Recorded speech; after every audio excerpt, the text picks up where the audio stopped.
The New Mexico Bloodbath, the firefighter who slaughtered 15 men over a stolen helmet. The desert wind carried dust through the streets of Roswell, New Mexico, as Marcus Reed finished his shift at Station 47. The sun hung low on the horizon, painting the sky in shades of orange and purple that seemed to bleed into the sandy landscape. Marcus removed his helmet, a vintage piece from his grandfather's days fighting fires in the 1960s, and placed it carefully in his locker. The brass nameplate still gleamed despite decades of use. Captain William Reed, FDNY. Marcus had moved to Roswell 3 years ago, seeking distance from the chaos of New York City and the painful memories it held. At 38, he'd already seen enough tragedy to last several lifetimes. The helmet was more than equipment. It was the only tangible connection to his grandfather, who died saving a family from a tenement fire in 1973. His grandfather never knew Marcus existed, dying 2 years before Marcus was born, but the stories his father told had shaped everything Marcus became. That helmet represented legacy, honor, and sacrifice. The firehouse sat on the edge of town, where Route 285 stretched endlessly toward Carlsbad. Marcus's crew had just returned from a brush fire that consumed 40 acres of scrubland near the bottomless lakes. The afternoon had been brutal, temperatures hitting 98 degrees, the fire spreading faster than their containment lines could hold it. They'd worked for 6 hours straight, faces covered in ash, lungs burning from smoke, muscles screaming from exhaustion, but they'd stopped it before it reached the cluster of ranch houses on the fire's projected path. Before we continue, if you're enjoying this story, please take a moment to subscribe and let us know in the comments where you're watching from. Now, let's get back to Marcus's story. Marcus showered quickly in the firehouse facilities, the lukewarm water doing little to wash away the fatigue that settled deep in his bones. He stood under the spray longer than usual, letting the water run over his face, thinking about the close calls they'd had that day. Young Tommy Martinez had nearly been caught when the wind shifted unexpectedly, sending a wall of flame in his direction. Marcus had pulled him back just in time, both of them hitting the ground as the fire roared overhead. That's what firefighters did. They looked out for each other, trusted each other with their lives. When Marcus returned to his locker 15 minutes later, his heart stopped. The helmet was gone. He stood frozen, staring at the empty space where his most prized possession should have been. His hands trembled as he searched the locker again, running his fingers along the metal shelves, checking the floor, the bench, anywhere it might have fallen. Then he searched the surrounding area, checking other lockers, the shower room, the equipment bay. Nothing. The other firefighters had already left, heading to Rosie's bar downtown for their usual Monday night gathering, a tradition to decompress after difficult calls. Marcus's mind raced through possibilities. Maybe someone moved it as a joke, though nobody would joke about something they knew meant so much to him. Maybe he'd misplaced it himself in his exhaustion, though he'd been religious about that helmet's care for 3 years. Maybe it had been accidentally taken, confused with someone else's equipment, though his was the only vintage FDNY helmet in the entire station. But deep in his gut, Marcus knew better. He was meticulous about that helmet. It never left that locker except when he wore it during off-duty volunteer work with the Historical Preservation Society, giving talks at schools about firefighting history and his grandfather's legacy. Someone had taken it, and the violation felt personal, intimate, like someone had reached into his chest and torn out a piece of his soul. His first call was to the station chief, Tom Brennan, a burly man in his 50s who'd run Station 47 for 15 years. Tom had been a firefighter for 32 years total, starting as a volunteer in Colorado before moving to New Mexico. He understood the brotherhood, the bonds that held crews together, the trust that was essential when you ran into burning buildings together. Tom arrived 20 minutes later, his face etched with concern as Marcus explained the situation. They sat in Tom's cramped office, surrounded by filing cabinets, certifications on the walls, and photographs of crews past and present. Tom listened carefully, asking questions about when Marcus had last seen the helmet, who had access to the locker room, whether anyone had shown unusual interest in the helmet recently. Then they reviewed the security footage together. The firehouse had cameras installed 2 years ago after a series of equipment thefts across the county. The footage showed the locker room clearly, black and white, slightly grainy, but good enough. At 6:47 p.m., a man Marcus didn't recognize entered wearing civilian clothes, jeans, a black jacket despite the heat, and a baseball cap pulled low over his face. The man moved with purpose, not the hesitation of someone lost or confused. He went straight to Marcus's locker, which wasn't locked because the firehouse operated on trust and brotherhood. The theft took less than 30 seconds. The man grabbed the helmet, examined it briefly, tucked it under his jacket, and walked out through the side entrance that led to the parking lot. The camera angle wasn't perfect, but they could make out enough details.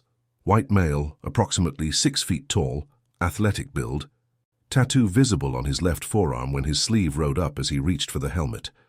Tom placed a heavy hand on Marcus's shoulder, his grip firm and reassuring. "We'll file a police report tonight. This guy knew what he was looking for, Marcus. He didn't check any other lockers, didn't hesitate, didn't search around. Someone told him exactly where to find that helmet." Marcus's jaw tightened, anger replacing the initial shock. "Someone from inside. Someone who knows me, knows the helmet's value, knows the firehouse layout." "Let's not jump to conclusions," Tom cautioned, though his eyes showed he was thinking the same thing. "Could be someone saw it during an open house or heard about it secondhand. We do tours for school groups, remember?" But Marcus's instincts, honed by years of reading situations in emergencies, told him this was closer to home. The thief had known about the side entrance, had known the camera blind spots, had known exactly when the locker room would be empty. This wasn't random. This was planned. They drove to the Roswell Police Department together in Tom's truck, arriving at the modest building on South Main Street just after 8 p.m. The department was small, serving a city of just under 50,000 residents. Most of their work involved traffic incidents, domestic disputes, and the occasional property crime. Officer Jennifer Davis took their report, a weary-looking woman in her 40s who'd been with the department for 17 years. She listened carefully as Marcus described the helmet's unique features: the brass nameplate, the vintage FDNY markings, the specific wear patterns from his grandfather's years of service, even a small dent on the left side from where it had struck a falling beam during a warehouse fire in 1969. Marcus had memorized every detail, had studied photographs until he could have drawn the helmet from memory. Officer Davis was professional and sympathetic, but honest about the prospects. "Without a clear face shot, this is tough. We'll circulate the footage and description to other departments, check with pawn shops and online marketplaces. But stolen property cases like this, they're not usually solved quickly. Most thieves know to sit on distinctive items for a while, let the heat die down before trying to sell." She paused, seeming to choose her words carefully. "I've seen cases like this before. Family heirlooms, items with more sentimental than monetary value. The problem is, if someone wants it badly enough to plan this carefully, they probably already have a buyer lined up. Could be a collector. Could be someone who just likes unique pieces." Marcus felt his hope deflating. "So what do I do, just wait and hope it turns up?" "We'll do everything we can," Davis assured him. "But you should also check online marketplaces yourself. eBay, Craigslist, Facebook Marketplace. Sometimes thieves are stupid enough to post items locally, and talk to anyone who might have known about the helmet. Someone somewhere knows something." Marcus left the police station feeling hollow. He drove through Roswell's quiet streets, past the UFO museum that brought tourists to this otherwise sleepy town, past the vintage diners and auto shops that lined Main Street, past the historic district where adobe buildings stood as reminders of the town's Spanish colonial past. Everything looked different now, tainted by the violation of the theft. His apartment felt emptier than usual that night. Marcus lived in a modest one-bedroom place in an older complex near the Pecos River. The rent was cheap, the neighbors quiet, and it suited his simple needs. He'd never been one for material possessions. Most of his furniture was second-hand, his decorations minimal. The only things he truly cared about were photographs and firefighting memorabilia, his certificates and commendations on one wall, his father's old turnout coat hanging in the closet, and the photographs. So many photographs. Marcus had dozens of them, carefully preserved in albums and frames. His father in his dress uniform, his grandfather in various shots throughout his career, Marcus himself at his academy graduation, group photos from different stations he'd worked at over the years. Each one told a story of service, of sacrifice, of the unbroken chain linking generations of firefighters. He sat at his kitchen table, staring at old photographs of his grandfather in full dress uniform, the helmet visible in several shots. In one particularly striking image from 1968, William Reed stood in front of Ladder Company 42 in Manhattan, helmet under his arm, a slight smile on his weathered face. He looked strong, capable, exactly how Marcus remembered his father describing him. "Your grandfather," his father had told him countless times, "was the bravest man I never knew. He died before I could really know him as an adult, before I could tell him how much he meant to me. Don't make that mistake, Marcus. Don't wait to tell people what they mean to you." Sleep didn't come easily that night. When it did, Marcus dreamed of fire and loss, of reaching for something precious that kept slipping through his fingers like smoke. He dreamed of running through burning buildings, searching for his grandfather's helmet among the flames, hearing voices calling for help but unable to find their source. He woke at 3 a.m. in a cold sweat, the sheets tangled around his legs, his heart pounding. The next morning came too quickly. Marcus returned to work exhausted, his eyes red-rimmed, his mind unable to focus on anything but the missing helmet. The morning briefing felt surreal. Chief Brennan going over the day's assignments, discussing equipment maintenance, reviewing protocols for the upcoming inspection. Marcus heard the words, but couldn't process them. His attention kept drifting to his colleagues' faces, searching for any sign of guilt or knowledge. There were 12 firefighters at Station 47, plus Chief Brennan and 2 paramedics who worked out of the same facility. Marcus considered each one carefully. Jake Sullivan, a rookie who'd joined 6 months ago from a volunteer department in Alamogordo, seemed nervous, but he was always nervous. Jake was 24, eager to prove himself, constantly asking questions and seeking approval. He'd made mistakes, nothing major, just the typical rookie errors, but he worked hard to improve. Sarah Chen, the only woman on the crew, met his eyes with genuine sympathy during the briefing. She'd heard about the theft. Word traveled fast in the small firehouse and approached him after the meeting ended. Sarah had been with Station 47 for 4 years, transferring from Phoenix after her divorce. She was an excellent firefighter, skilled with technical rescue operations, and had earned the crew's respect through competence and dedication. "Marcus, I'm so sorry about the helmet," she said, her voice low to avoid others overhearing. "If there's anything I can do, anything at all, just ask. I know what it's like to lose something irreplaceable." Marcus nodded, appreciating her kindness, but trusting no one completely. The theft had created a paranoia he couldn't shake. "Thanks, Sarah. I'm just trying to figure out who knew enough about it to target it specifically." "Everyone knew it was important to you," Sarah pointed out. "You've talked about your grandfather at crew meals, shown us pictures. Anyone paying attention would know," which meant the suspect pool was larger than just the current crew. Former firefighters who'd rotated through Station 47, visitors during open houses, even family members of crew members who might have heard stories. The possibilities seemed endless and overwhelming. Marcus spent his lunch break visiting pawn shops across Roswell. He started with the larger ones on Main Street, then worked his way to the smaller, more questionable establishments on the outskirts of town. At each one, he showed photographs of the helmet on his phone, described its unique features, left his contact information. Most shop owners were sympathetic but unhelpful. They saw hundreds of items weekly and couldn't remember every piece that came through. The fourth shop proved different. Desert Treasures occupied a converted gas station on the north side of town, its windows cluttered with everything from old tools to Native American jewelry. The owner, Pete Carlson, was a fixture in Roswell, a 72-year-old former rancher who'd opened the shop after retiring from cattle ranching 20 years ago. Pete knew antiques, knew value, and knew when something didn't smell right. Pete recognized the helmet immediately from Marcus's photograph. "Yeah, I seen that helmet," he said, adjusting his thick glasses to get a better look at the phone screen. His weathered hands, scarred from decades of ranch work, trembled slightly with age. "Fella came in yesterday evening, right around closing time, wanted to sell it. I offered him $300, which was fair for a vintage helmet even with the sentimental value, but he wanted $1,000, kept insisting it was rare, authentic 1960s FDNY issue, one of a kind." Marcus's pulse quickened. "What did you tell him?"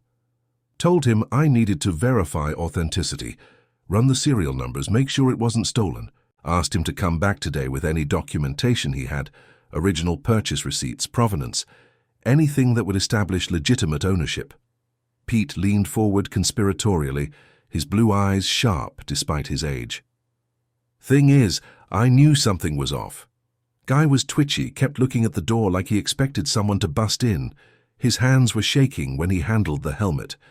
And he had no story for how he got it, just vague nonsense about an estate sale." "He never came back?" Marcus asked, though he already knew the answer. "Nope. I figured he'd either show up with the documentation or I'd never see him again. When people can't prove ownership, they usually disappear." Pete paused. "You're the real owner, aren't you? This is your helmet." Marcus nodded, explaining the theft. Pete listened with growing anger, his face reddening. "That son of a bitch. I should have detained him, called the cops right then. But you can't always tell, you know. Sometimes people are just nervous about selling family heirlooms, don't like strangers questioning them." "Can you describe him?" Marcus pulled out a notebook, ready to write down every detail. Pete's description matched the man from the security footage almost perfectly. White male, early 30s, approximately 6 feet tall, athletic build, short dark hair visible under the baseball cap. But Pete had noticed additional details. He had a tattoo, though. Got a good look when he reached across the counter to show me the helmet.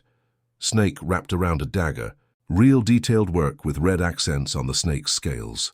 Left forearm, running from wrist to elbow. Marcus wrote frantically, his hand cramping with the speed. "Anything else? Did he say anything about himself? Where he lived? What he did?" "Had an accent," Pete recalled. "Not strong, but definitely New Mexican. Probably from somewhere south of here. Las Cruces, maybe Deming. Used yawl a lot, which you don't hear as much up here. And he was wearing work boots, the kind construction guys wear. Had concrete dust on them, like he'd been on a job site." This was more information than Marcus had dared hope for. He thanked Pete profusely, promising to let him know when the helmet was recovered.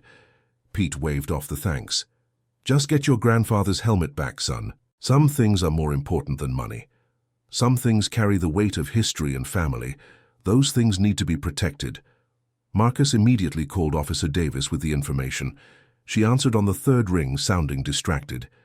"Reed, I was actually about to call you.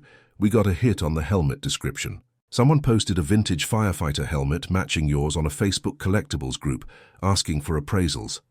The post was deleted within an hour, but one of our guys screenshots everything suspicious. I'm sending you the image now." Marcus's phone buzzed with the incoming message. He opened it with trembling hands. There was his grandfather's helmet, photographed against a plain white background. The poster's name was Danny Ortega, and while the profile was mostly private, Marcus could see he lived in Roswell and worked in construction. Officer Davis continued, "We're trying to get a warrant to access the full profile and contact information, but Facebook's dragging their feet on the legal process. Could take days. In the meantime, I'm running the name through our database." Marcus didn't wait for official channels. He had a name now, and in a town the size of Roswell, names meant something. He started making calls, reaching out to contacts throughout the community. His third call, to a former volunteer firefighter named Roberto, who now worked in the county assessor's office, proved productive. "Danny Ortega," Roberto repeated. "Yeah, I know that name. Guy's got a reputation. Small-time troublemaker. Some minor arrests for possession. One DUI about 5 years back. Works construction when he can get hired, but most contractors won't keep him long. Too unreliable." "You know where he lives?" Roberto hesitated. "Marcus, whatever you're thinking, let the cops handle it. Danny runs with a rough crowd. His cousin's Jake Sullivan. You know Jake, right? Works at your station." Marcus felt like he'd been punched in the stomach. Jake Sullivan. the nervous rookie who'd been at Station 47 for 6 months, who knew about the helmet, who'd asked Marcus about it multiple times, who'd seemed particularly interested in its history and value. Jake, who always seemed to need money, who'd mentioned family troubles, who'd asked for advances on his paycheck. "You still there?" Roberto asked. "Yeah," Marcus managed. "Yeah, I'm here. Thanks, Roberto. You've been a huge help." Marcus sat in his truck in Desert Treasure's parking lot, his mind reeling. Jake Sullivan had betrayed him, had told his cousin Danny about the helmet, probably described where it was kept, maybe even helped plan the timing. The pieces fit together with horrible clarity. Jake had known the crew would be at Rosie's bar that Monday night. He'd known Marcus always showered after brush fires. He'd had access to the security system, could have told Danny about the cameras and how to avoid them. But Marcus needed proof before he could make accusations. He called Officer Davis back, explained the connection between Danny Ortega and Jake Sullivan. He heard her sharp intake of breath. "That's a serious allegation, Reed. If you're wrong, you could destroy that kid's career and open yourself up to lawsuits." "I'm not wrong," Marcus said with certainty, "but I need to find Danny Ortega first. I need to get that helmet back before it disappears for good." Officer Davis's voice took on a warning tone. "Do not confront him yourself. If you're right about the connection to Sullivan, this could get dangerous. These guys might panic if they think they're about to get caught. Let us handle it." Marcus promised to stay back, to let the police do their job, but the words felt hollow even as he spoke them. He couldn't just wait while his grandfather's helmet slipped further away. He started making more calls, talking to people in the construction industry, trying to track down Danny Ortega's current job site or home address.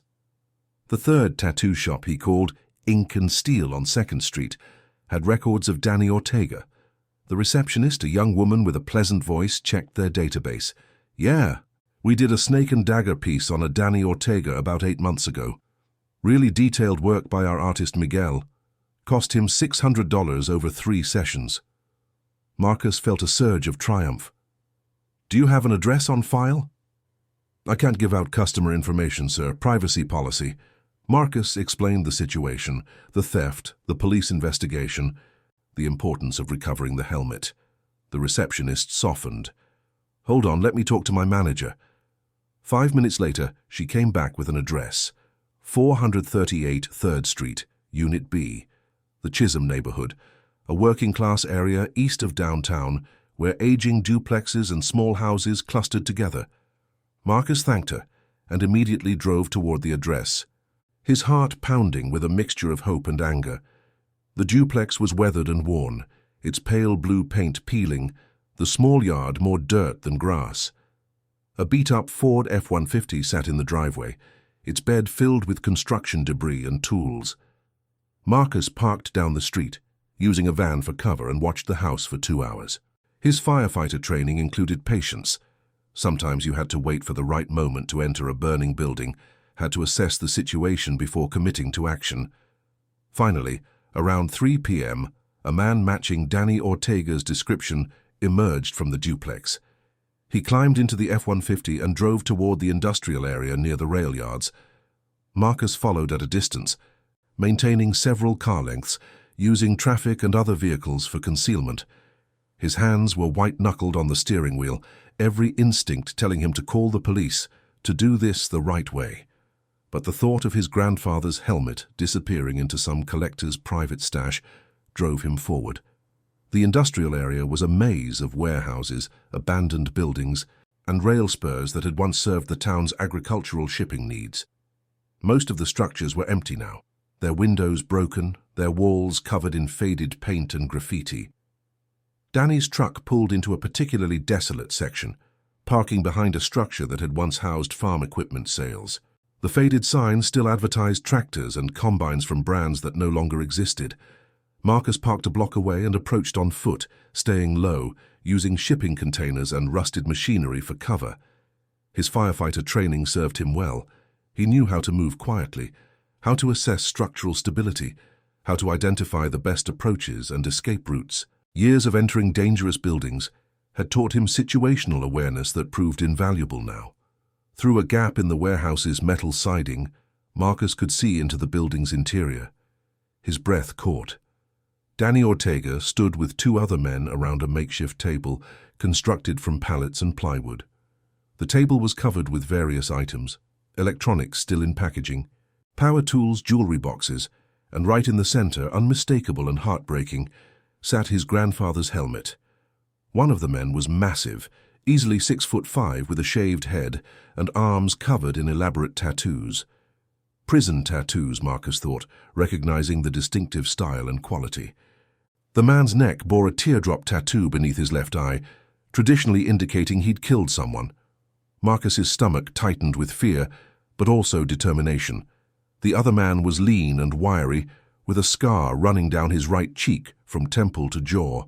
He wore a leather vest despite the heat, and his movements had the coiled energy of someone always ready for violence. Both men looked significantly more dangerous than Danny Ortega, who seemed nervous and out of his depth even from a distance. Their conversation carried through the warehouse's broken windows. The big man, whom Danny called Vince, jabbed a thick finger at Danny's chest. "You said this would be easy money, clean jobs, grab and go, no complications. Now we got the fire department and cops asking questions about a fucking helmet. You're bringing heat on all of us, Danny." Danny held up his hands defensively, his voice pleading. "It's one helmet, Vince, just one item. The buyer's willing to pay $5,000 for authentic FDNY vintage from the 60s. We move it tomorrow like planned, and it's done. Nobody can trace it to us." The scarred man, whose voice was surprisingly high-pitched, laughed coldly. "You're an idiot, Danny. That firefighter's probably turned this whole town upside down looking for it. Should have stuck to houses in the Heights where nobody cares about missing TVs and laptops. But no, you had to get ambitious, had to go after something with sentimental value." "My cousin said it was worth serious money," Danny protested. "Jake knows the guy, knows how much he loves that helmet. Said it was irreplaceable, which means someone would pay premium for it." Marcus's blood ran cold, hearing Jake's name confirmed. The betrayal cut deeper than the theft itself. Jake had deliberately targeted him, had violated the Brotherhood of the Firehouse for what? A cut of $5,000. The anger building in Marcus's chest threatened to overwhelm his common sense. Vince picked up the helmet, examining it with his massive hands. $5,000 split 3 ways ain't worth this risk. We should dump it, move on to the next job." "No!" Danny's desperation was obvious. "The buyer's coming tomorrow. He's driving up from El Paso specifically for this. We can't back out now." The scarred man pulled a knife from his belt, using it to clean under his fingernails casually. "Then we better make sure nobody follows us to the meet. And if your cousin talks, Danny, he's your problem to solve. We don't leave loose ends." The implied threat against Jake, despite his betrayal, triggered something in Marcus. He might be furious with Jake, but he wouldn't let these criminals hurt him. Marcus pulled out his phone to call Officer Davis, but his movement, slight as it was, caught the scarred man's attention. Those predator instincts didn't miss the shadow shifting in the gap, the brief glint of Marcus's phone screen. Their eyes met through the gap in the siding. For a frozen moment, neither moved. Then the scarred man's expression shifted from casual alertness to focused violence. "We got company. Someone's watching." The warehouse exploded into motion. Marcus ran, his firefighter training kicking in as he navigated the debris-strewn yard. Behind him, he heard the men pursuing, their footsteps pounding against concrete, voices shouting coordinates and directions. Marcus's heart hammered in his chest, adrenaline flooding his system with the same fight-or-flight response he felt running into burning buildings. Except this time, he was running away from danger instead of toward it. He ducked behind a shipping container just as something whistled past his head, a thrown piece of metal pipe that clanged against the container's corrugated side with a sound like a church bell. Marcus flinched, feeling the vibration through the metal. These men weren't just trying to scare him off. They were trying to hurt him, maybe kill him. "Just give us a head start, and we'll leave the helmet." Danny's voice echoed through the yard, high with panic. "We'll put it somewhere you can find it. No need for this to get ugly." But Marcus knew better. He'd seen their faces clearly, could identify all three. He'd heard them discuss criminal operations, could testify about the stolen goods in the warehouse. These men couldn't afford to let him go. If they caught him, they'd have to silence him permanently. The helmet, as precious as it was, suddenly seemed far less important than survival. Marcus fumbled with his phone while running, trying to pull up Officer Davis's contact. His fingers, usually steady even in the most stressful fire scenes, trembled with adrenaline. He finally managed to dial, pressing the phone to his ear while vaulting over a fallen section of fence. "Officer Davis," he gasped when she answered. "Reed, what's wrong?" "Industrial Park, off Sunset Road, old farm equipment warehouse. Send units now. 3 suspects. They've got the helmet. They're—" The connection cut off as Marcus had to run again. Vince had circled around and came at him from the side like a linebacker. Marcus barely dodged the tackle, feeling the whoosh of displaced air as Vince's massive frame sailed past. The big man crashed into a pile of rusted metal with a sound like a car accident, but he was up again in seconds, seemingly unfazed by the impact. Marcus's years of physical training served him well. Fire departments required regular fitness assessments, and Marcus had always exceeded the standards. He was fast and agile, capable of climbing and navigating obstacles while carrying heavy equipment. But these men were desperate, and desperation made people dangerous in ways that training couldn't always counter. The scarred man appeared from behind a derelict truck, cutting off Marcus's escape route. Danny came from the other direction, carrying a length of chain. Marcus found himself being herded toward the warehouse's rear section, where a chain-link fence blocked further retreat. The fence was 12 feet high, topped with barbed wire, impossible to climb quickly. Marcus turned, putting his back to the fence, facing his 3 pursuers as they advanced in a semicircle.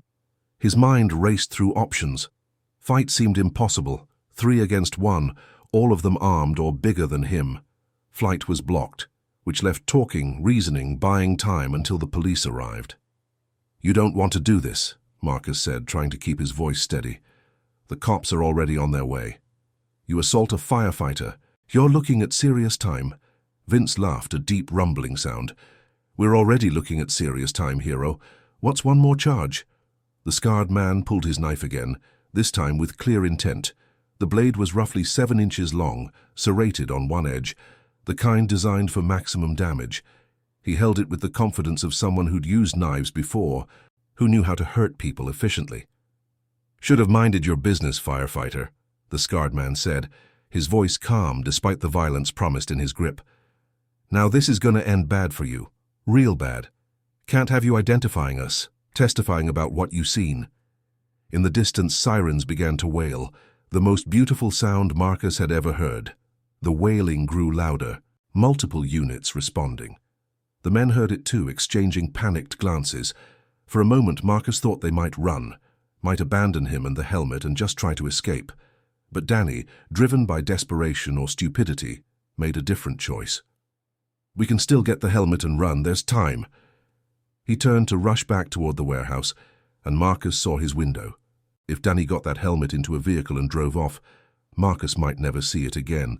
All of this, the investigation, the chase, the danger, would be for nothing.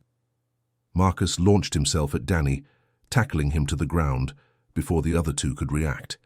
They hit the dirt hard, Marcus's shoulder driving into Danny's midsection. All the air exploded from Danny's lungs in a whooshing gasp. They wrestled in the dirt and gravel, Marcus fighting with the fury of a man defending something sacred. His grandfather's legacy was in that warehouse, and he'd be damned if he'd let it disappear because he was too cautious or too afraid. But then Vince was there, powerful arms wrapping around Marcus's chest from behind in a crushing bear hug. Marcus gasped for air, feeling his ribs compress under the pressure. Black spots danced in his vision as oxygen deprivation set in. He'd experienced smoke inhalation before, knew the sensation of his body desperately craving air it couldn't get, knew the panic that came with suffocation. Vince lifted Marcus off the ground, squeezing harder. "Should have run when you had the chance," the big man growled in Marcus's ear.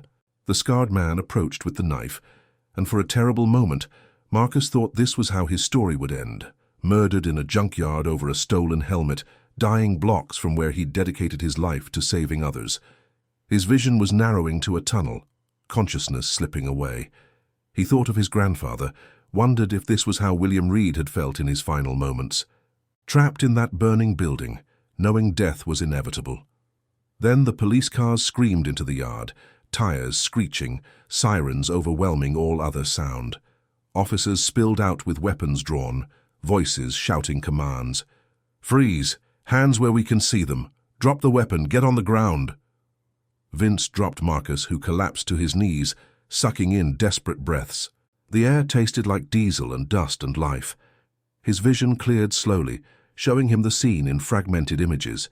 Danny being pushed against a police car, the scarred man dropping his knife and raising his hands, Vince being surrounded by 4 officers with weapons trained on his center mass. Officer Davis materialized beside Marcus, helping him to his feet. Her face was pale with concern. "You okay? Do you need medical?" Marcus shook his head, still unable to speak, his throat raw and compressed. He pointed toward the warehouse with a trembling hand. Davis understood immediately, nodding to 2 other officers. "Check the building. Stolen property possibly inside." The arrests happened quickly after that. Danny Ortega, Vince Morrison, and Carlos "Scar" Ramirez were cuffed and placed in separate patrol cars. Their rights were read, their persons searched, their belongings inventoried. Danny was crying, babbling about how it wasn't his idea, how he just needed money, how he didn't mean for anyone to get hurt. Marcus watched it all with a strange detachment, his body still shaking from the adrenaline dump. His ribs ached where Vince had squeezed him, and he could feel bruises forming. But he was alive, and more importantly, when the officers emerged from the warehouse carrying his grandfather's helmet in an evidence bag, Marcus felt tears sting his eyes for the first time since the theft. Officer Davis walked the helmet over to him, holding it up so he could see it clearly through the plastic. "This what you've been risking your life for?" Marcus nodded, not trusting his voice yet. "It better be worth it," she said, but her tone was gentle, understanding. "Come on, let's get you checked out by paramedics. Then you've got a lot of questions to answer about what the hell you were thinking confronting 3 criminals alone." The paramedics examined Marcus in the back of an ambulance, checking his ribs, his breathing, his vitals. Minor bruising, they concluded. Nothing broken or permanently damaged. They recommended rest and ice, offered pain medication that Marcus declined. He wanted his mind clear for what came next. The warehouse investigation revealed more than Marcus had expected. Inside, police found stolen property worth an estimated $200,000. Electronics, jewelry, power tools, firearms, even a collection of rare coins stolen from a collector in Carlsbad. Danny Ortega, Vince Morrison, and Carlos Ramirez had been running a theft operation across southeastern New Mexico for over 2 years, targeting homes, storage units, and apparently now firehouses. Officer Davis interviewed Marcus at the scene, recording his statement about the chase, the threats, the assault. "You're lucky to be alive," she told him bluntly. "Morrison's got a record. Aggravated assault, armed robbery, served 8 years in state prison. Ramirez is worse. Manslaughter conviction from a bar fight in Las Cruces, plus multiple assault charges. These aren't guys who play around." Marcus knew she was right. He'd been stupid, reckless, driven by emotion rather than reason. But he'd also recovered his grandfather's helmet and exposed a major criminal operation. That had to count for something. The question that haunted Marcus remained unanswered. Jake Sullivan. Officer Davis brought it up as the scene was being processed. Danny Ortega mentioned his cousin during processing, says Jake Sullivan told him about the helmet, described it as valuable and easy to grab. "We need to bring Sullivan in for questioning." Marcus felt sick. The betrayal was confirmed, undeniable. Jake had sold him out, violated the trust of the firehouse, endangered lives, because what happened if they had an emergency call and the crew was 1 person short because Jake was in custody? What happens to him? Depends on what he knew and when, Davis explained. If he actively participated in planning the theft, he's looking at conspiracy charges, possibly accessory. If he just ran his mouth and Danny acted on his own, it's murkier legally, but still potentially chargeable. Either way, his firefighting career is over. They returned to Station 47 together, Officer Davis driving while Marcus sat in silence, processing everything that had happened. The sun was setting again, painting the sky those same oranges and purples that had marked the beginning of this nightmare 24 hours earlier. How had so much changed in just one day? Chief Brennan was waiting when they arrived, his face grim. The entire crew had been called in, an emergency meeting scheduled for 7 p.m. Marcus walked through the firehouse feeling like a stranger, seeing familiar spaces through new eyes. The locker room where the helmet had been stolen, the common area where they'd shared meals and stories, the equipment bay where they'd trained together, learned to trust each other with their lives, all of it tainted now by betrayal. The crew gathered in the training room, confusion and concern on their faces. They'd heard bits and pieces, Marcus's confrontation with criminals, the recovery of stolen property, something about Jake Sullivan, but they didn't have the full story yet. Chief Brennan stood at the front of the room, Officer Davis beside him. The chief's voice was heavy when he spoke. Most of you know about the theft of Marcus Reed's helmet yesterday. What you don't know is that the investigation led to a major breakthrough in a theft ring operating across the region. 3 suspects are in custody, and hundreds of thousands of dollars in stolen property has been recovered. Murmurs rippled through the room. Sarah Chen caught Marcus's eye, her expression questioning. He looked away, unable to meet her gaze yet. Brennan continued. The investigation also revealed that someone from this firehouse, someone we trusted, someone we worked alongside, provided information to the thieves. That person is Jake Sullivan. The room erupted.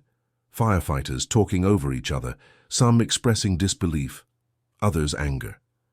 Jake had been sitting in the back row, his face pale, his body rigid. Now everyone turned to look at him, and Marcus saw the moment Jake realized he'd been caught. His face crumpled, tears streaming down his cheeks. "Chief, I can explain." Jake started to stand. "Sit down, Sullivan." Brennan's voice could have cut steel. The room fell silent immediately. "You told your cousin Danny Ortega about Marcus's helmet. You gave him detailed information about its value, its location, when it would be accessible. You provided access codes to this building. You betrayed this department, this family. Is any of that incorrect?" Jake's shoulders shook with sobs. When he spoke, his voice was barely audible. "I needed the money, my mom's medical bills, her cancer treatment. Insurance wouldn't cover everything. I was drowning in debt. Danny said he knew collectors, could get good money for vintage firefighting equipment. I thought it was just a helmet.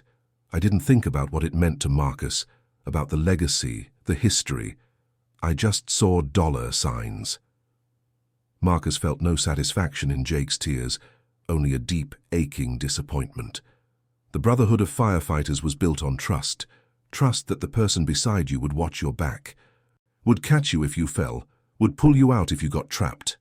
Jake had shattered that foundation, and there was no repairing it. "The helmet," Jake continued through his sobs. "Danny was supposed to sell it to a collector in El Paso, get $5,000 for it. I was supposed to get $1,500, enough to make a payment on Mom's bills, buy myself a little breathing room. But I never thought. I didn't know they were violent, that they'd hurt anyone. I swear, Marcus, if I'd known what would happen, I never would have—" "But you did," Marcus interrupted, his voice quiet, but carrying through the room like thunder. Everyone turned to look at him. He stood slowly, facing Jake across the rows of chairs. "You didn't think about what that helmet meant, about the legacy it represented, about my grandfather giving his life to save others, about my father carrying that weight, about me trying to honor their sacrifice." Marcus's voice grew stronger, fueled by anger and pain. "You didn't think about the trust we place in each other every single day when we run into burning buildings together. You didn't think about Sarah covering your mistakes during training, or about Tommy pulling you out when you got disoriented in that house fire last month. You only thought about yourself, about easy money, about taking the path of least resistance." "I'm sorry," Jake whispered. "I'm so sorry." "Sorry doesn't fix this," Chief Brennan said. "Effective immediately. You're terminated from this department. Officer Davis will be placing you under arrest for conspiracy to commit theft and providing material assistance to criminal enterprise. You'll have the opportunity to make your case to a judge, but as far as this firehouse is concerned, you're done. You're not a firefighter anymore." 2 officers stepped forward to place Jake in handcuffs. The sight of a colleague being arrested was surreal, something none of them had imagined witnessing. As Jake was led out of the training room, he looked back at Marcus one last time, his face a mask of regret and shame.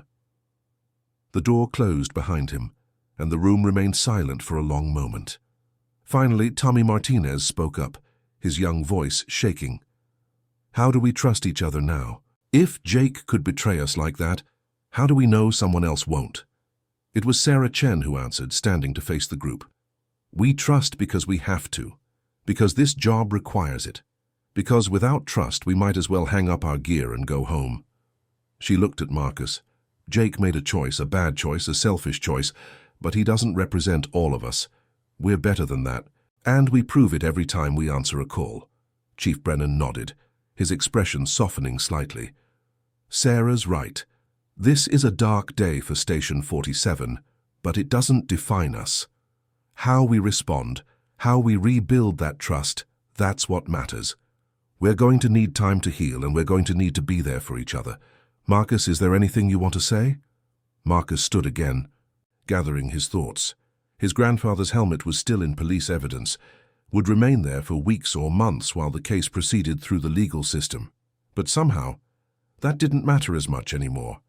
The helmet was a symbol, but the real legacy, the real inheritance, was standing around him in this room.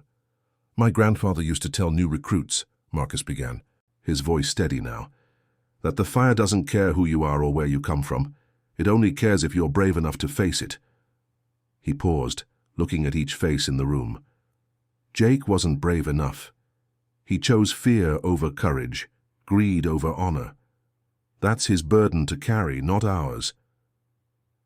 Marcus felt the weight of their attention, the need for reassurance and direction. We move forward by remembering why we do this job. Not for money, God knows we're not getting rich, not for glory.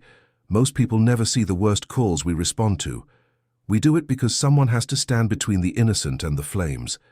Because when everyone else is running away, we run toward the danger. That's our legacy, and no betrayal can take that away from us. The tension in the room eased slightly. Not gone, but manageable.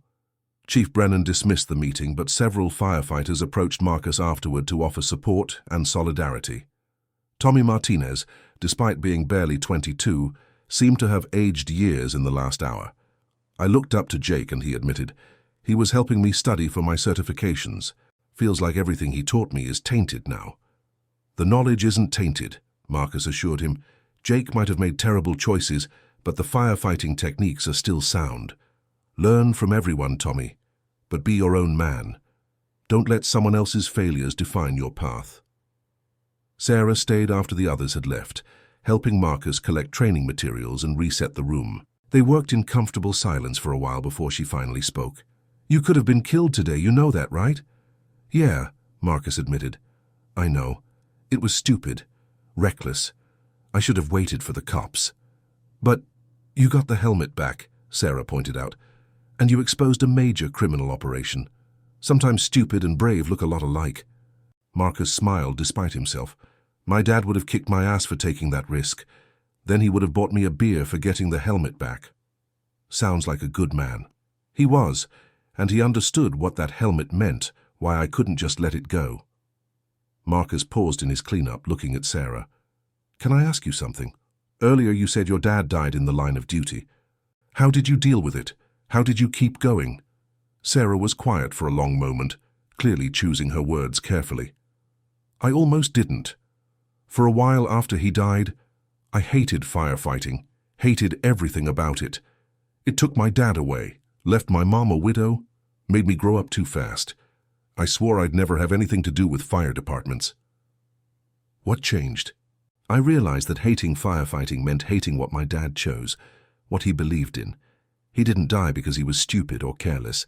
He died because he believed some things are worth dying for. Saving that family was worth it to him. And once I understood that, really understood it, I knew I had to honor his choice by living the same values. Marcus felt something click into place in his mind. That's what he'd been doing with his grandfather's helmet, holding on to a physical object as proof of legacy, when the real legacy was the values, the choices, the actions. The helmet mattered, but it wasn't everything. It was a reminder, a symbol, but the substance was in how Marcus lived his life. The weeks that followed brought closure in stages. The trial of Danny Ortega, Vince Morrison, and Carlos Ramirez proceeded through the legal system. All three were charged with multiple counts of theft, burglary, receiving stolen property, assault, and operating a criminal enterprise. Vince and Carlos faced additional charges related to their prior records and parole violations. Danny Ortega made a deal with prosecutors, agreeing to full cooperation in exchange for a reduced sentence. His testimony revealed the scope of their operation: over 200 homes and businesses burglarized across 5 counties, a network of buyers for specialty items, and corrupt pawnshop owners who knowingly accepted stolen goods. Danny's cooperation also implicated Jake Sullivan definitively, providing text messages and phone records that showed Jake had actively participated in planning the helmet theft. Jake Sullivan's case moved separately through the system. His public defender argued that Jake was a first-time offender, driven by desperate circumstances. His mother's medical bills had exceeded $200,000, and the family faced bankruptcy. Character witnesses testified to Jake's previous good behavior, his dedication to becoming a firefighter, his volunteer work in the community. But the prosecution painted a different picture. A man who'd betrayed sacred trust, who'd endangered his colleagues by compromising firehouse security, who'd chosen crime over seeking legitimate help. Marcus attended Jake's sentencing hearing, though he wasn't required to. The courtroom was small, intimate, with worn wooden benches and fluorescent lighting that made everyone look tired. Jake's mother was there, frail from cancer treatment, weeping quietly in the front row. Jake's younger sister, maybe 19, sat beside her with an arm around her shoulders. Marcus felt a pang of sympathy despite everything. Jake's crimes had consequences that rippled beyond just himself. The judge, a stern woman in her 60s named Patricia Hernandez, reviewed the case thoroughly before pronouncing sentence. "Mr. Sullivan, I understand the financial pressures you faced. Medical debt destroys families in this country, and I have sympathy for that situation. However, your response to that pressure was to betray people who trusted you with their lives. Firefighters depend on absolute trust. You violated that in the worst possible way." Judge Hernandez sentenced Jake to 3 years in prison, with eligibility for parole after 18 months. Additionally, she ordered restitution to be paid to Marcus for emotional distress and to Station 47 for security upgrades necessitated by the breach. The total came to $15,000, money Jake would likely never be able to pay. As Jake was led from the courtroom in handcuffs, he looked at Marcus one final time. No words were spoken, but Marcus saw something in Jake's expression: genuine remorse, understanding of what he'd destroyed, acceptance of consequences. It didn't change what happened, but it provided a small measure of closure. Vince Morrison and Carlos Ramirez received much harsher sentences at their joint trial 3 months later. Vince got 25 years for the theft ring, plus his assault on Marcus, with prior convictions enhancing his sentence. Carlos received 30 years, his manslaughter conviction and the knife assault weighing heavily against him. Danny Ortega, in exchange for his cooperation, received 8 years with parole eligibility after 4. Marcus testified at both trials, describing the chase through the industrial yard, the threats, the assault. Each time he recounted those moments, he felt the fear again. Vince's crushing grip, Carlos's knife catching the sunlight, the certainty that he might die in that junkyard. But he also felt pride. He'd faced danger and survived. He'd recovered what mattered. He'd helped put dangerous criminals behind bars. The recovery of stolen property brought relief to dozens of families across the region. Marcus attended a community meeting where victims thanked the police and prosecutors for their work. An elderly couple from Carlsbad retrieved their late son's military medals, stolen from their home 6 months earlier. A young mother recovered her grandmother's jewelry, the only inheritance she had. A collector got back rare coins worth $50,000. Each reunion between owners and property carried emotional weight that Marcus understood deeply. These weren't just things. They were connections to loved ones, to history, to identity. Seeing others experience that same joy he felt when his grandfather's helmet was returned reinforced something important. Property crime wasn't victimless, and the emotional damage often exceeded the monetary value. Marcus's grandfather's helmet was finally released from evidence 4 months after the theft, returned to him at a small ceremony at Station 47. Chief Brennan had installed a secure display case in the firehouse common room, a beautiful piece of crafted walnut and tempered glass, with LED lighting that made the brass nameplate glow. The case was alarmed and bolted to the wall. This helmet would never be stolen again. At the dedication ceremony, the entire crew gathered along with community members, local officials, and representatives from firefighter organizations across New Mexico.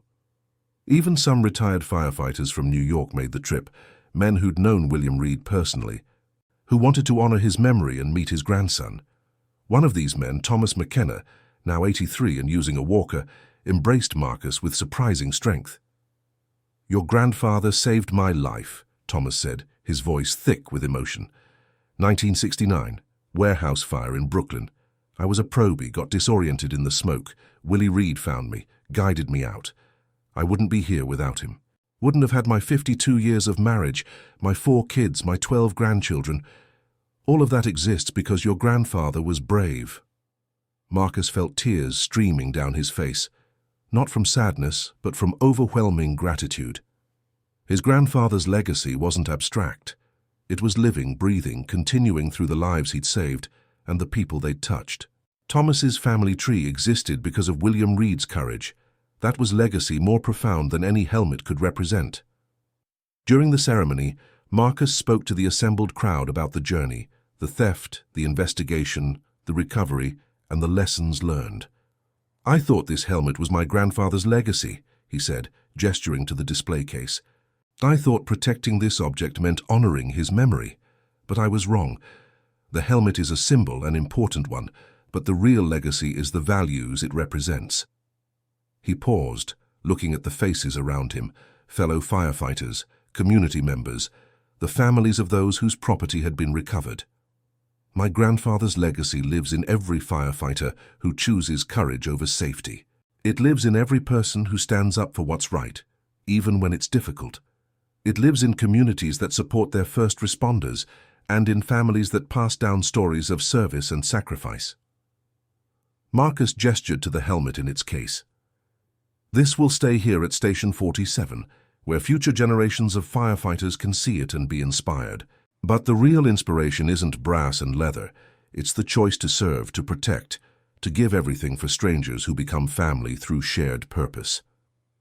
The applause was warm and sustained. Chief Brennan added a plaque beneath the helmet that read, "Captain William Reed, FDNY 1943-1973. Hero, firefighter, legacy. His courage lives in every firefighter who answers the call." Sarah Chen organized a program at Station 47 called Living Legacy, where firefighters could share stories of the people who'd inspired them to serve. The firehouse walls filled with photographs and narratives, parents who'd been firefighters, neighbors who'd been saved from fires, teachers who'd taught the value of service, strangers who'd shown courage in crisis. The program expanded beyond just firefighters. Community members were invited to share stories of first responders who'd impacted their lives. An auditorium evening became standing room only as people testified to moments when firefighters, police officers, and paramedics had made the difference between life and death, hope and despair, safety and catastrophe. Marcus found healing in these stories. He realized that his experience, the theft, betrayal, and recovery, was part of a larger tapestry of human experience. People faced loss and violation every day. What mattered was how they responded, whether they let the darkness consume them or used it to fuel positive change. 6 months after the theft, Marcus received an unexpected visitor at the station. Margaret Reed introduced herself as his grandfather's sister, a great-aunt Marcus hadn't known existed. She was 78, spry and sharp-minded, having traveled from Hartford, Connecticut, after reading news coverage of the helmet theft and recovery. "I've been searching for family for years," Margaret explained over coffee in the firehouse kitchen. "Willie was my big brother, 20 years older than me. I was only 5 when he died, but I heard stories my whole life about his heroism, his dedication. When I saw your name in the articles, saw you were a firefighter too, I knew I had to meet you." Margaret brought with her a treasure trove of family history. A box of letters William Reed had written to their parents during his early years with FDNY, photographs Marcus had never seen, his grandfather as a young man, handsome and confident in his dress uniform, certificates and commendations. a journal where William had recorded his thoughts about firefighting, about life, about what mattered most. Marcus spent hours poring over these materials, discovering a grandfather he'd never known in intimate detail. The letters revealed William's doubts and fears, his pride in his work, his love for his wife and young son. The journal entries showed a philosophical side, reflections on mortality, courage, legacy, and the meaning of a life well lived. One entry, dated March 15, 1972, just a year before William's death, struck Marcus particularly hard. "Talked to a new probie today who asked why I risk my life for strangers. I told him they're not strangers, they're people who need help, and I have the training and courage to provide it. That makes them my responsibility. When I put on this helmet and uniform, I take an oath that transcends personal safety. Some things are more important than surviving. Living with honor, serving with courage, dying with purpose. These matter more than simply existing." Marcus read that passage multiple times, feeling his grandfather's words across the decades like a direct conversation. This was the philosophy that had shaped William Reed's life and death. This was the standard Marcus had been trying to live up to, often without fully understanding why. Margaret also revealed family stories Marcus's father had never shared. How William had run into a burning orphanage in 1965 and carried out 8 children over multiple trips, suffering second-degree burns in the process. How he'd mentored dozens of young firefighters, many of whom went on to distinguished careers. How he'd volunteered at community centers, teaching fire safety to families in poor neighborhoods. "Willie always said that firefighting wasn't about glory or recognition," Margaret recalled, her eyes misting with tears. "It was about being there when people needed you most, about standing between the innocent and the flames." He believed that deeply, lived it every day, and died living it. Through Margaret's stories and the archival materials, Marcus learned details that reshaped his understanding of his grandfather's legacy. William Reed had saved 17 lives during his career, a number Marcus had known, but the circumstances of each rescue revealed patterns of extraordinary courage. He'd never hesitated, never calculated odds or risks. When someone needed help, William Reed responded. But Margaret also shared the cost of that courage. William's wife, Marcus's grandmother, had lived with constant fear, knowing each shift might be his last. She'd raised their son largely alone, while William worked long hours and volunteered for the most dangerous assignments. When William died, she was only 42, left to raise a teenage boy without the love of her life. "Your grandmother never remarried," Margaret said quietly.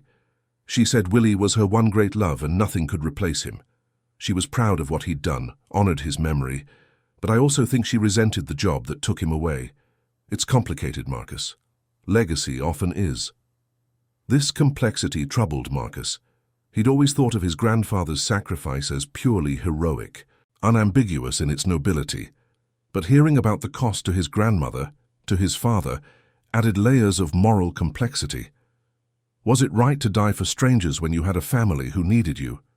Where was the balance between duty and personal responsibility? Marcus discussed these questions with Sarah Chen during a quiet night shift. They sat on the firehouse roof, watching stars emerge in the desert sky, talking about family and duty, and the prices people pay for courage. "My mum never blamed my dad for dying," Sarah said, "but she also never stopped grieving. She told me once that she was proud of what he did, but she'd trade all that pride for one more day with him. That's the truth nobody talks about. Heroism has victims too, and they're not always the ones we expect." "So what do we do?" Marcus asked. "How do we honor that sacrifice while acknowledging the cost?" "We live well," Sarah replied simply. "We make the sacrifice mean something by being the kind of people they believed we could be.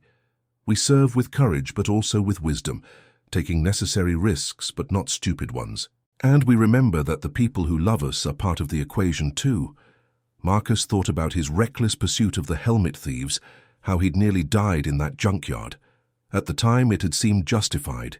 He was recovering his grandfather's legacy, fighting for something sacred. But what if he'd been killed?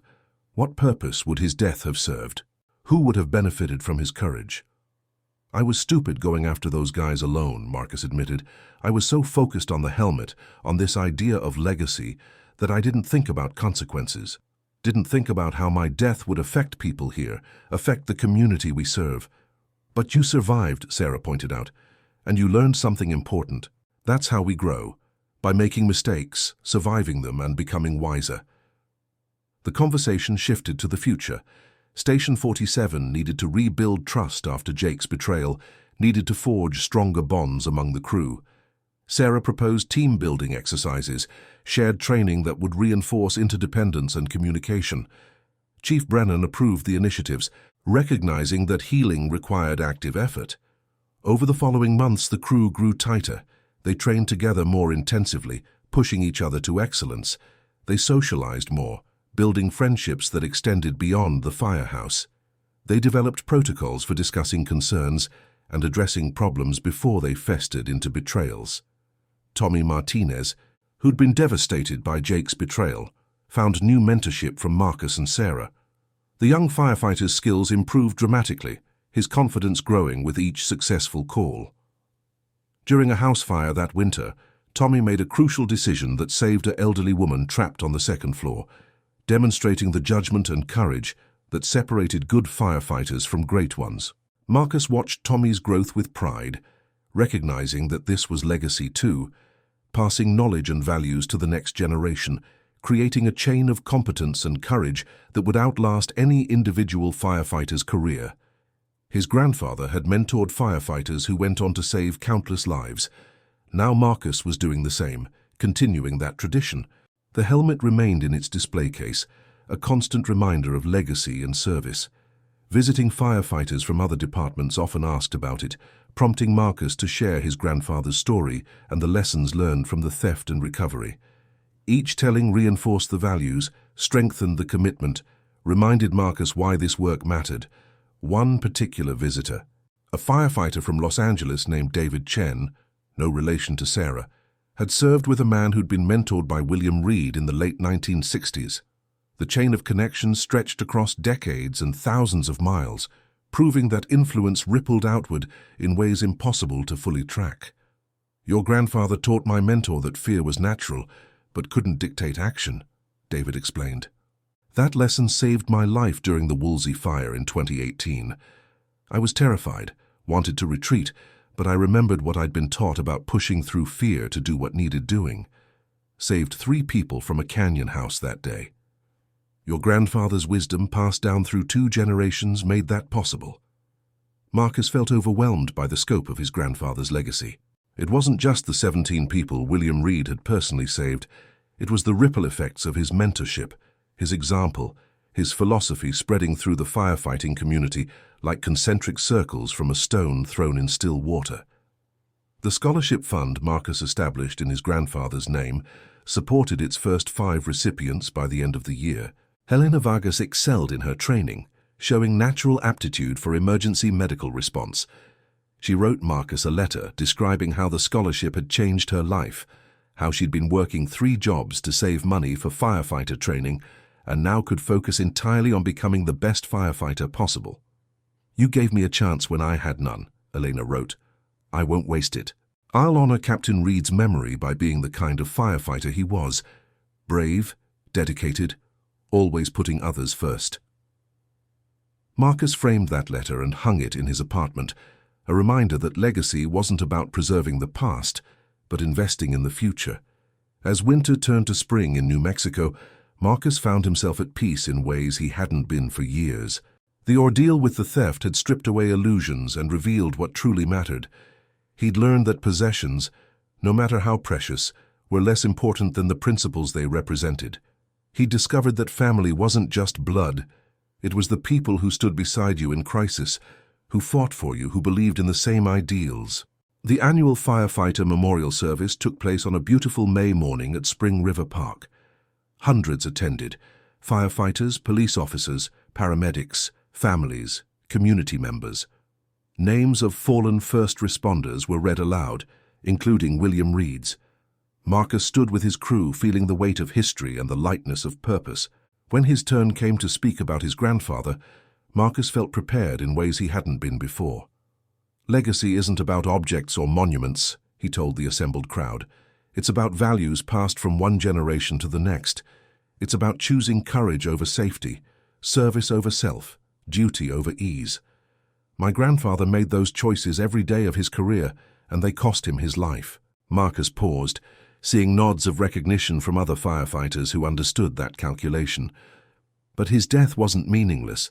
The family he saved that day, they survived, thrived, built lives and families of their own. The firefighters he mentored, they went on to save hundreds more lives.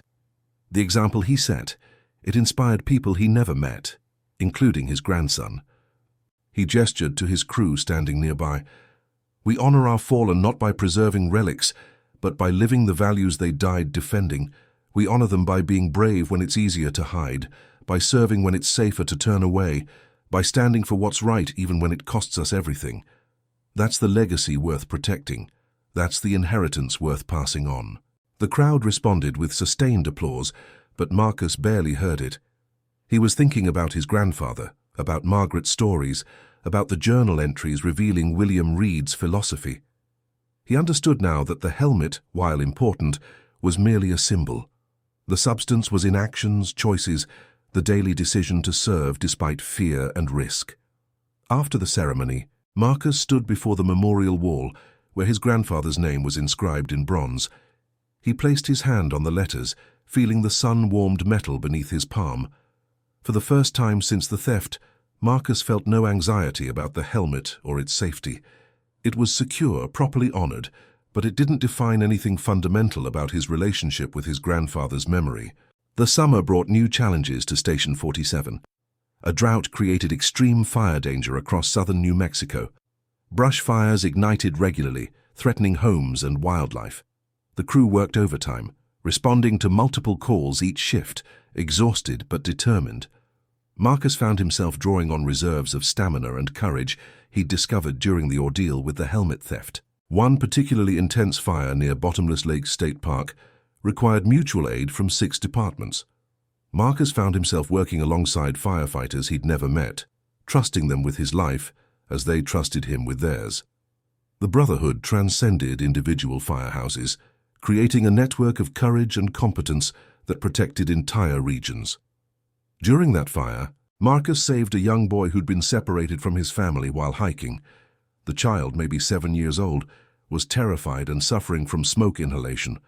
Marcus carried him to safety, administered oxygen, stayed with him until paramedics could transport him to the hospital. The boy's parents thanked Marcus with tears streaming down their faces, holding their son like they'd never let go.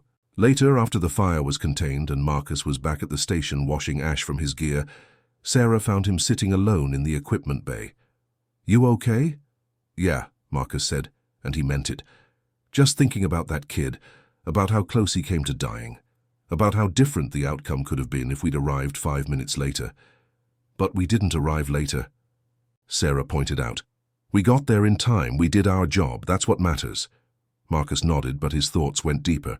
That family, they'll never forget today. That boy will grow up knowing firefighters saved his life. Maybe he'll become a firefighter himself someday. Maybe he'll just live a good life, have a family, contribute to his community. Either way, the ripple effects of what we did today will extend far beyond this moment. "That's legacy," Sarah said simply. "That's what your grandfather understood. It's not about the individual act of heroism. It's about all the consequences that flow from it, all the futures that become possible because someone chose courage."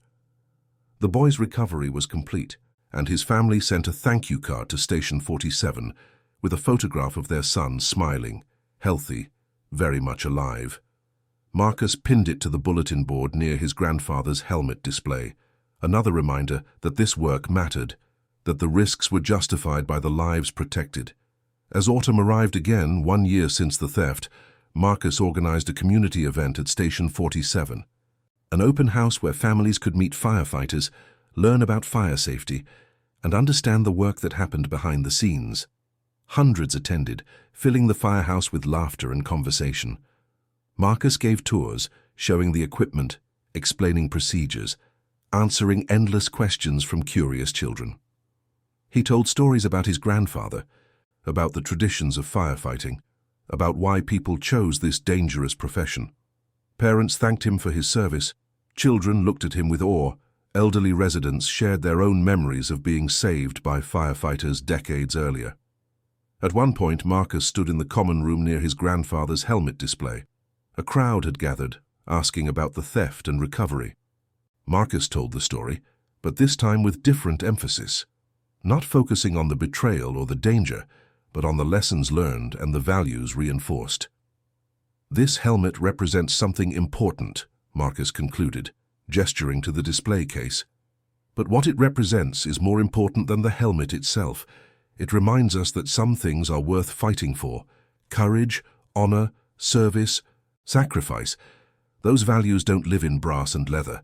They live in actions, in choices, in the daily decision to put others before ourselves." A young girl, maybe 10 years old, raised her hand. "Are you going to be a firefighter forever?" Marcus smiled at the question's innocence. "I'm going to be a firefighter for as long as I can serve well and help people. Someday I'll retire, but the values won't retire. I'll pass them on to firefighters like Tommy here." He gestured to Tommy Martinez standing nearby. "And he'll pass them on to whoever comes after him. That's how legacy works. It's a relay race, not a solo marathon." The open house concluded with a demonstration of firefighting equipment and techniques. Children got to spray water from fire hoses, sit in fire trucks, and try on oversized firefighter gear. The joy on their faces reminded Marcus why community engagement mattered. These children would grow up respecting firefighters, understanding their work, perhaps choosing to serve themselves someday. As the crowd dispersed and the crew cleaned up, Chief Brennan pulled Marcus aside. "You've become a leader here, Reed, not just because of your skills, but because of how you've handled adversity. The crew looks to you for guidance and example." Marcus felt humbled by the recognition. "I'm just trying to honor my grandfather's memory." "You're doing more than that," Brennan insisted. "You're creating your own legacy. In 10 years, 20 years, there'll be firefighters who say, 'Marcus Reed taught me the same way people talk about your grandfather now.' That's success, not just surviving, but making a difference that outlasts you." Marcus met with scholarship recipients regularly, mentoring them through their training. He shared his grandfather's journal entries, his own experiences, the lessons learned from decades of firefighting tradition. These young people would carry those lessons forward, would face their own challenges, and make their own contributions to the legacy of service. Elena Vargas graduated at the top of her class and joined the Roswell Fire Department assigned to Station 47. Having her on the crew felt like completing a circle, a young woman inspired by tragedy, supported through education, now serving the same community that had supported her. She was talented, dedicated, and embodied the values Marcus worked to instill. During Elena's first major fire, a warehouse blaze that threatened to spread to neighboring businesses, she performed brilliantly. Marcus watched her work with pride, seeing the culmination of training and natural ability. When the fire was extinguished and everyone was safe, Eleanor approached him with tears in her eyes. "Thank you," she said simply. "For the scholarship, for the mentorship, for believing I could do this. I won't let you down."